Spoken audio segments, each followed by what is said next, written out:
Dallas Cowboy fans are excited. It's time to win the NFC East once again and return to the playoffs. Or is it? We're about to find out. You're watching the MJ Take on Sports Fan Entertainment.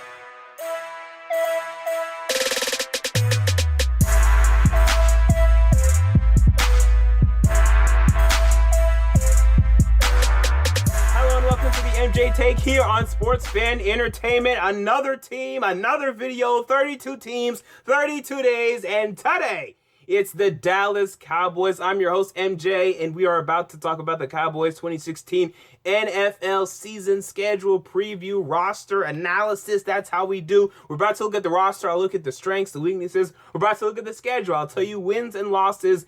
And you're going to get pretty mad, but not too mad if you're realistic, I believe. For some reason, there is some perception out there that I hate the Dallas Cowboys. Let me make something clear. I don't hate any team in the NFL, to be quite honest with you. I'm a damn Titans fan. If I wanted to hate teams, boy, I'd be hating everybody because we lose to everyone. Trust me, I don't hate your team. There are issues with your team, and I'm about to address them. But there are also good things about your team, and I'm about to address them. So I'm going to butter you up. Let's talk about the good things about your team before we trash it a little bit. The offensive line. It's a damn good offensive line. Tyron Smith on the left side. Boy, he continues to be the best. The BEST left tackle in the NFL. He's the best to me. Absolutely in terms of pass blocking, dominant run blocking, dominant pass blocking. The guy has it all. He's a prototypical left tackle. The guy's great. The guy's fantastic. You drafted Travis Frederick in the 2013 draft. Some people laughed. I said wait and see, and boy did we wait and see, because this guy's been fantastic. A great center, one of the great modern centers in the NFL. Not too many great centers in the NFL anymore. He's definitely turned into that guy. Best center in the NFL to me. So you love those positions. And oh, you got Zach Martin at right guard to the right of Travis Frederick. He's a great player in his own right. So 3 fantastic positions out of 5, and then the other 2 aren't bad, because you have Doug Free, who's a pretty good right tackle, one of the better right tackles in the league, top 10, top 5 right tackle in the NFL, Doug Free. Left guard, Malik Collins. Now, I think Malik Collins is a little bit overrated, to be quite honest with you. I like his run blocking ability. You saw a couple trains he was running, but I think he can get better with his technique, get better with some things that I didn't like last season. I thought he got lazy as the season went on, as the wins weren't coming. He got a little bit lazy. He needs to clean up his technique. But definitely right now, the Cowboys offensive line is stacked. We know that. We get that. Another strength is the quarterback position, but it's not a very strong strength. Now, I am of the belief that Tony Romo is a top 12 quarterback in the NFL. I had him as top 10. But when I thought about it more, and I really looked at the 2 games he played last year, I don't think he was very good last year. He was okay. He was still pretty good, but I don't think he was top 10 great last year. So I had to bring him down a little bit to about 11, or 12. I still like Phillip Rivers. I even like Eli's season more than his, to be honest. But Tony Romo is still a very good quarterback in the NFL. Do not get that wrong. When he has the run game going, when he has the weapons going, he can even be great. He can even challenge for top 5. But he needs those things to get going. So Tony Romo's still a strength for this football team, but I'm not quite sure he's top 10. So from there, I'm sorry. Those are the only 2 strengths on this football team for me. There are some issues. There are some potential strengths for this football team. The number 1 potential to me could be the safeties. Okay, you have Byron Jones, a guy that I think is really going to end up being one of the better free safeties in the NFL. I think he already is. And then in 2-3 years, he may even be the best. So I like that position. You have 2 safeties next to him, in J.J. Wilcox and Barry Church. And what I like about them is they're really the run blockers, especially Barry Church. I mean, not run blockers, run defenders. They really get involved in the run defending game, which juxtaposed with Byron Jones' ability, you really have a nice tandem there. Their strong safety is J.J. Wilcox and Barry Church. So it's okay to have a little bit of a give and take there. And Byron Jones is pretty good against the run, too. I mean, don't get me wrong. So with that combination, they get made up for because they're not great in coverage. I mean, J.J. Wilcox and Barry Church, they are not good in coverage. You should know that by now. They're not. They're going to have issues. They're going to continue to have issues, especially when covering tight ends. But with Byron Jones, I like that combination. From there, I don't love it. Some people like the wide receivers. I don't. And let me tell you why. Dez Bryant last year really wasn't very good outside of the injuries. And this was even worse than Tony Romo for me. The guy was checking out mentally. He wasn't consistent. He wasn't good when Brandon Weeden required him to be good, required him to make plays, to win games, they were in games. Cowboys were in games last year. Dez Bryant had plenty of opportunities to make game-changing plays, dropped a number of balls, ran poor routes, wasn't running back on interceptions. I saw poor effort from Dez Bryant last year. He should still have it athletically, but he's had injury issues in the past, so that's a bit of a question mark for me right now. I still think he's a number one wide receiver. Don't get me wrong. Terrence Williams, okay, he's a good number two, so that's fine. Now, the slot wide receiver, for me, I don't like it at all. You have Cole Beasley. I've never been a Cole Beasley fan. Not physically intimidating or extracurricular or above average in any form of way whatsoever. The guy's short, not very physical for me, can run a nice route and can be a pretty good catcher, but I'm not in love with him. Devin Street is a joke. They've been running out this other wide receiver lately. I can't remember his name. The guy that's challenging for Cole Beasley's spot right now. I can't remember his name, but he hasn't really played much yet. So I don't love the slot corner. So I don't love the wide receivers. I don't think it's either a strength or a weakness. I'm just saying I don't love them. I can't put them in the strength category. Tight end, can't do it. I think Jason Whitney is getting old. I think he's getting brittle. I think he's not as good as he used to be. Not even close to what he used to be. Getting slow. I don't think he's as good of a blocker as I'm accustomed to seeing. And they don't really have tight ends behind him right now. So tight end, I couldn't put it there. Now let's talk about some weaknesses because there are plenty of those. Cornerbacks stink. Brandon Carr, Morris Claiborne. Your two best cornerbacks right now are Orlando Scandrick, who missed the entire season last year, and I think that's pretty much it. And then you're hoping for some guys to really step up and play well for you. You drafted Anthony Brown out of Purdue. You have some other young guys that are going to compete. We'll see.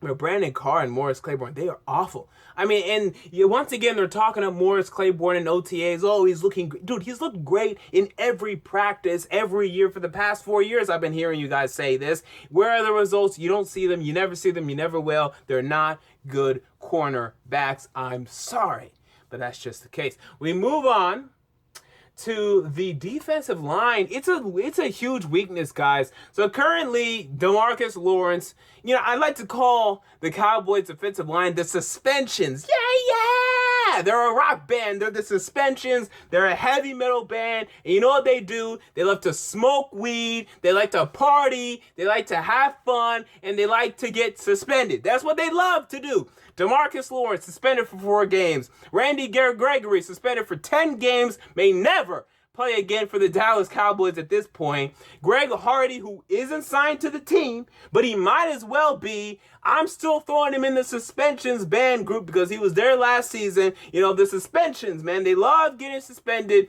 I'm surprised they haven't tainted the rest of the team by now. Thank God Tyrone Crawford is the only defensive lineman with the head on his shoulders. So you have Tyrone Crawford, defensive tackle. They want him to play a little bit of end in sub packages. We'll see if he can do that. I think he will. He'll be fine. But boy, oh boy, you're starting Benson Mayowa and Ryan Russell at your defensive end positions. Can anyone throw up with me? Because those are the worst starting defensive ends in the league. In the entire league. Benson Mayowa and Ryan Russell, who these guys combined in their, I think, let's say 6 years, maybe 5 years combined in the NFL, have a whopping, shocking, devastating 2 sacks amongst the both of them. Combined 2 sacks, and they're both from Benson Mayowa. So, excuse me, but at least for the first 4 games, your defensive ends will be the worst in the NFL. Your other defensive tackle position next to Tyrone Crawford, it's bad right now. Malik Collins injured for 10 to 12 weeks. He's a guy in Nebraska that was very flashy some plays, but really inconsistent. It's going to take a year for him to be consistent at the NFL level, at least a year. So that's a huge question mark right there. Who's going to start? Who's going to step up? You need to call somebody. I can't believe the Cowboys are not calling people, not calling random defensive ends saying, we need you to play. Calling Dwight Freeney, calling anybody that can pick up the phone, we need you to play. Because you can't start the season at home against the Giants with this squad. Because Eli Manning is going to sit in the pocket, wait for Odell Beckham to beat Brandon Carr, and he will beat Brandon Carr and throw a touchdown. You don't have a pass rush, and your cornerbacks are awful? Have you ever heard of a combination like that working out for any team ever in the NFL? So, at least for the first 4 games before DeMarcus Lawrence can come rolling in on the horseback, this will be a huge issue for the Dallas Cowboys. You look at the linebackers. I think they're overrated. Now, Sean Lee is great. Okay, great. Anthony Hitchens, overrated. Bunch of tackles, poor in coverage. Guy can be inconsistent in the run game. Let running backs pass him by. Has a PFF Pro Football Focus rating of 48.3. That is weak. I mean, serious weak sauce there. One of the linebacker positions, Rolando McClain. This guy isn't coming back. They don't want him to come back. So right now your strong side is a question mark. Huge issues for me in the linebacking core. Safeties, we already talked about them. I think Byron Jones is good, and then I like the combination of J.J. Wilcox and Barry Church. But the defense, guys, when you're telling me you don't have pass rushers, I mean, you're coming up to me. You're saying, MJ, we don't have pass rushers. Okay, do you have cornerbacks? Nope.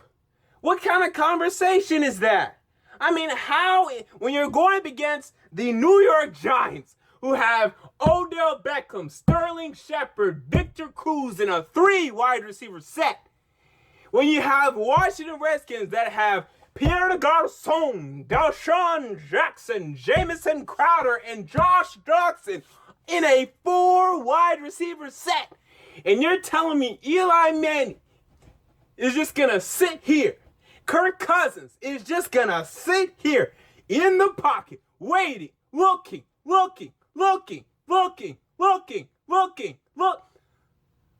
I mean, guys, this is bad. This is a horrible combination here. So, with that said, have we talked about every position? No. We have to go to the running back, Ezekiel Elliott. Now, I'm on the record. I think the Cowboys made a huge mistake drafting Ezekiel Elliott. He's going to run for 1,200 yards. You're damn right. 1,200, 1,300, maybe even 1,400. I don't care. Because at the end of the day, here's what he's going to be. He's going to be Lamar Miller or Arian Foster, maybe Matt Forte, good running backs, over 1,000 yards every year if healthy, good. Worth the 4th pick in the entire draft. In any given draft, there are Hall of Famers, Jalen Ramsey, potentially, DeForest Buckner, Ronnie Stanley. You guys didn't need an offensive tackle, but I'm just trying to make a point. Brennan Hargraves, Eli Apple, Leonard Floyd. These guys could be Hall of Famers, guys that have a huge impact given plays, play after play after play after play. And you guys take Arian Foster? Yeah, he'll get you 1,200 yards. How many wins is that? The Texans, they went 2-14 with Arian Foster. You could have just signed Arian Foster Or you could have signed Lamar Miller. Just sign him and take Jalen Ramsey, who can help your secondary be better than how awful it's going to be and end up potentially being a Hall of Fame cornerback at the NFL level. You're damn right Ezekiel Elliott's going to get 1,200 yards. But I'll tell you what, next year in the 2017 NFL Draft, there are 1, 2, 3, 4, 5 running backs that I think are better than Ezekiel Elliott. Let's talk about them. Leonard Fournette, Dalvin Cook, Wayne Gallman, Royce Freeman, Samaje Perine, with a possibility of Jalen Hurd and Christian McCaffrey also being better than Ezekiel Elliott. You could have took one next year, late, even in the second and third round, and I think you would have gotten Ezekiel Elliott. I really do. I thought it was a late first, second round pick. He's going to get 1,200 yards. Now, don't come back to this video when he gets 1,200 yards and say, MJ, ha, ha, ha, he got 1,200 yards. You're wrong. No, I'm saying he's going to get 1,200 yards. You know also who would have? Lamar Miller. Alfred Morris, if you would start him. The guy got 1,600 his rookie season. I think he can get it again, especially behind your offensive line. You could have drafted Wayne Gallman, Christian McCaffrey, Leonard Fournette, Dalvin Cook, Jalen Hurd, Samaje Perine. All of these guys would do more than Ezekiel Elliott to me. He's going to get 1,200 yards. Who cares? You could have gotten more with the 4th pick in the whole draft. You're saying he's the 4th best player in the whole draft. That he's going to carry the 4th most impact in the whole draft. So with that said, again, he's going to be good. I won't care. I'm telling you, I won't care. So with that said, let's get into this Cowboy schedule. So the way I'm sounding right now, you probably believe, boy, he has us going 3-13. You already disliked the video. You already wrote a mean comment. That's fine. You guys are going 8-8. Now, that's not bad, okay? You're not going to like it. You want to hear 10-6 NFC East champion Super Bowl contender. I'm not telling you that because I'll tell you this. I think the schedule is pretty tough, and that's, to be quite honest, you're going up against the NFC North. I think this is the toughest division in the NFL. I think the Packers, the Vikings, and the Bears will all be playoff contenders. 2 of them will be playoff teams, maybe even 3 at the end of the day. You're going to be against the AFC North. 2 of them will make the playoffs, the Pittsburgh Steelers and the Cincinnati Bengals, with the Ravens being a respectable team, and the Browns will stink. Those are 2 tough divisions. You're also going up against your own division in which you have trouble. You have trouble in your own division. When you went, 11-5 or 12-4 in 2014 with DeMarco Murray running for 1,800 yards, you still only went 4-2 in the division. Okay, so you're still going to have your divisional problems. 4-2 is the best case scenario in the division, and I think it's probably going to be 3-3, to be quite honest with you. I still think you lose to Philly for some reason. I have that feeling. I have that in my heart. You guys going against Philly week 17. I don't love that. I think you guys are still going to lose to Philly, even though Philly stinks. I give you that. I don't love that. So, your first 2 weeks, I think you're going to lose, and maybe even the 3rd week as well. You're hosting New York with the suspensions out. Of course, they're the suspensions. And I think they're going to throw all over you. I think the Redskins week 2 are going to throw all over you. I think the Bears week 3 could throw all over you. I think it could be an 0-3 start for the Dallas Cowboys to start the season. From there, things get better. You get to go to San Francisco. That's a nice trip to make because they're not very good. But then you host Cincinnati and then you go to Green Bay. It could be a 1-5 start. But things will get cooking. Things will get heated. You'll host Philly, W. You go to Cleveland, W. At Pittsburgh, tough, but I say it's an L. Host Baltimore, W. Host Washington, W. At Minnesota, L. At New York, I think it'd be another L. I think you could get swept by New York Giants, but I'll say you actually win this one. You host Tampa Bay.